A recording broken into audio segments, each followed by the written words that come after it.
نبی پاک علیہ السلام ایک قبیلے کی صلح کرانے چلے گئے. فرمایا اگر مجھے دیر ہو گئی تو ابو بکر سے کہنا جماعت کرا دے.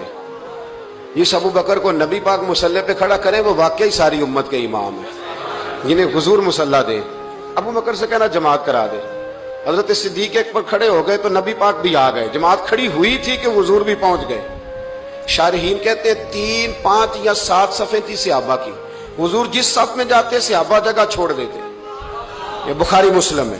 صفیں ٹوٹتی رہی پر نماز کسی کی بھی نہیں ٹوٹی.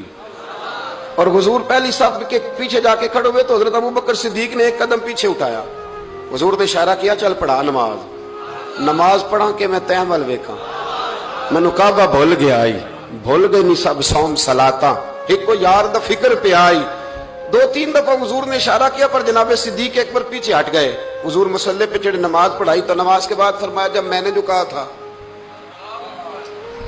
اب لوگ کہتے ہیں حضور نے خود ہی تو کہا ہے. تو حضور فرمانے لگے ابو بکر جب میں نے جو کہا تھا کہ جماعت کراؤ تو کیوں نہیں کرائی؟ بخاری ہے. حضرت صدیق اکبر نے ہاتھ باندھے تو رو پڑے. عرض کرنے لگے حضور اب ابو قحافہ کے بیٹے کی اتنی ضرورت تو نہیں نا کہ نبی پاک کے مصلی پہ کھڑے ہو کے نماز پڑھائے. حضور پیچھے ہو اور یہ مصلی پہ نماز، اتنی ضرورت تو نہیں نا. تو رسول اللہ کی محبت اصل ایمان، یہ جو محبت ہوتی ہے نا یہ شوق پیدا کرتی ہے.